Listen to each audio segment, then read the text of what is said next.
and welcome to the New York-Presbyterian Hudson Valley Hospital's Teaching Kitchen. My name is Emily, and today I'm going to be teaching you how to make some brownies for two. So we're going to be using these little ramekins and baking them in these.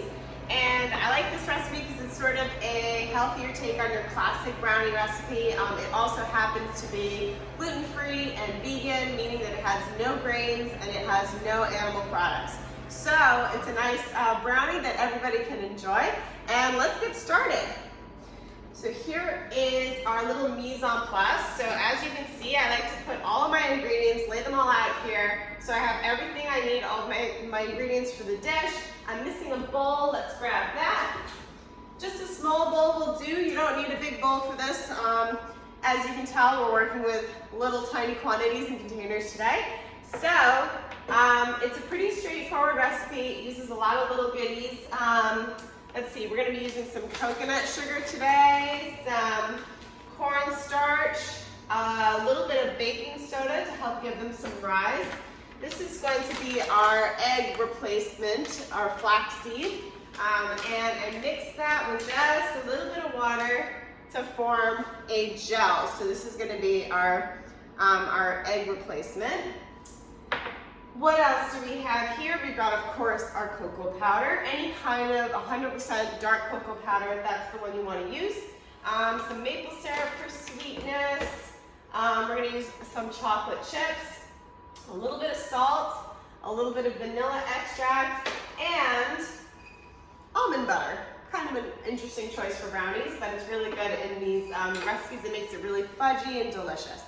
So our first step is to preheat the oven to 350 degrees, so this is getting nice and hot. Our next step is to grease our little ramekins. So I'm just going to use, you can use a little avocado oil, some canola oil, any kind of vegetable oil that you like to use for baking. I like avocado oil because it does well at high temperatures. And you can see I'm just using a pastry brush here, move that out of the way, just to kind of grease the whole dish. So now this is ready to be used. Let's do the other one. And just kind of brush all that oil around. It's probably going to sink down to the bottom, so maybe I'll brush it once more before we put the batter in. But that's our starting point. So oven is hot, our vessels are ready, and we got to put our ingredients together next. So in a bowl, we're going to combine our flax, which has been mixed with water. So I have about 2 teaspoons of ground flaxseed mixed with 1 tablespoon of water. Let's pop that in there. We're also going to be adding a little pinch of salt to this, about a 1/4 teaspoon of salt, and today I'm using just a kosher salt. We're going to add 1/8 of a teaspoon of baking soda to this. It's really not much, so this is my 1/4 teaspoon. And I'm going to go for about half of that. Pop that in there. And remember, we're working with small quantities because we're making a very small amount. Of course, you could increase the recipe if you were making this for more people.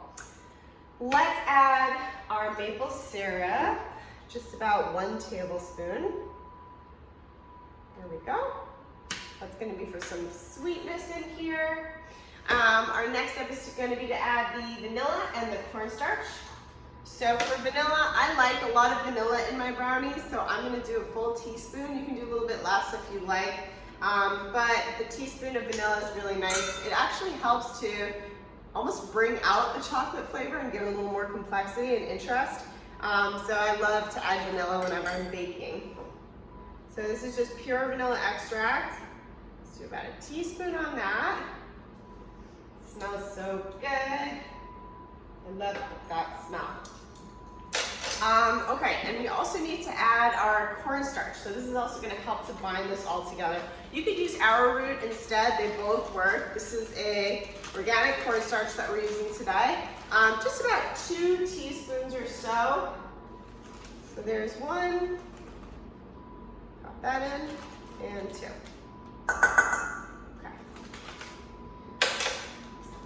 All right, so the last ingredients in this dish, we're going to whisk this together. Let's grab a little whisk over here.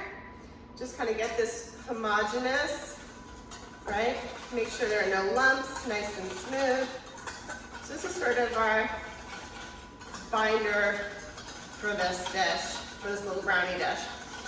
Whisking it until it's completely incorporated and smooth. Okay, now we get to add the fun stuff, the cocoa powder. So this is, again, dark chocolate, not unsweetened. Let's do 2 tablespoons on that. So 1 and 2. Smells delicious. All right.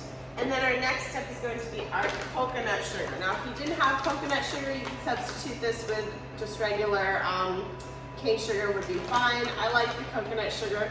Adds kind of, adds more of like a caramel flavor. It just, it's just a little bit deeper and more rich in terms of flavor. So coconut sugar for us today, 2 tablespoons, 1. And there are some lumps, so I'm gonna whisk those out, 2. And then of course we have to add our almond butter. So about a 1/4 cup of that and our chocolate chips. So you can kind of eyeball a 1/4 cup on this. That looks about right.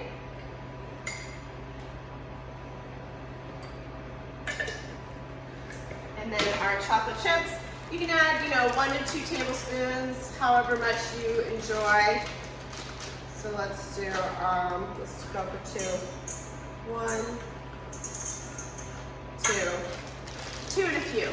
All right, let's fold this all together. Now we've got all our ingredients in here. And at this point, I'm gonna switch from the whisk to a spatula. It's just gonna be easier now that the almond butter's in here to really fold everything together. So it also helps me scoop out these chocolate chips that I left in my tablespoon. All right, beautiful. Clean that up.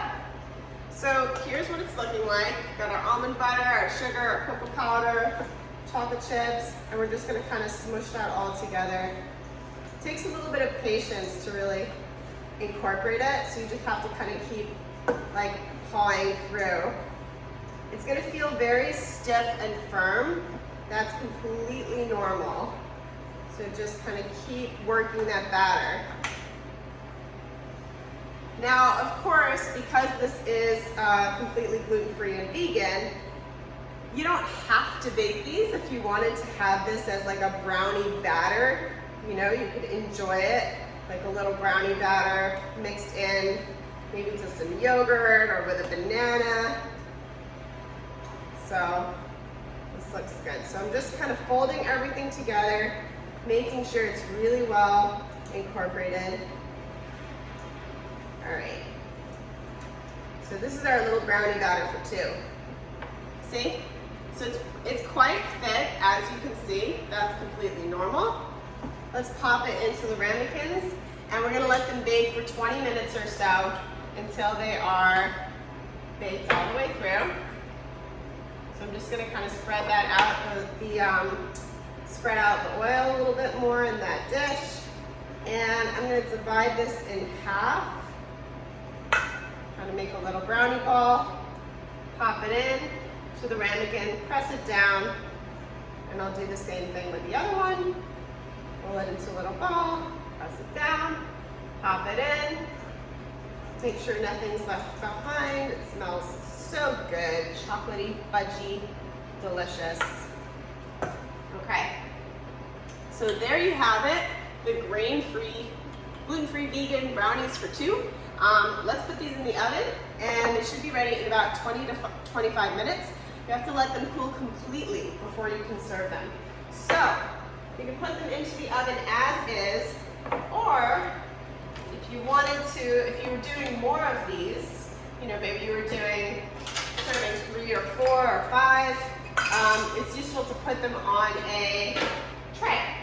So it's easier to take them in and out of the oven, a little bit easier to manage. So we'll put these in our oven. See our temperature, beautiful. All right, so we'll let those bake for about 20 to 25 minutes, and then we'll come back and see how they look. Hello again, so welcome back. This is 20 minutes later. Our brownies were baking in the oven exactly 20 minutes at 350 degrees Fahrenheit, and they smell amazing. They've been cooling, but they're still not completely cool. If you wanted sort of a fudgier texture brownie experience, you could let them cool all the way and enjoy them at that temperature. Or if you wanted a warm, gooey brownie experience, you could go ahead and try these, straight, let them cool for 5 to 10 minutes, and then you can see how beautiful, fudgy, and delicious this looks. It smells amazing. So it's very moist on the inside. You could eat it straight from the ramekin, or if you wanted to, you could kind of use your little spoon and let it cool completely. Tease around the edges there, and if you've greased your ramekin well, which hopefully I have, you can just, there you go, pop it right out. So there you have it, your delicious gluten-free, vegan, fudgy brownie. Thanks for watching, and I hope you enjoy.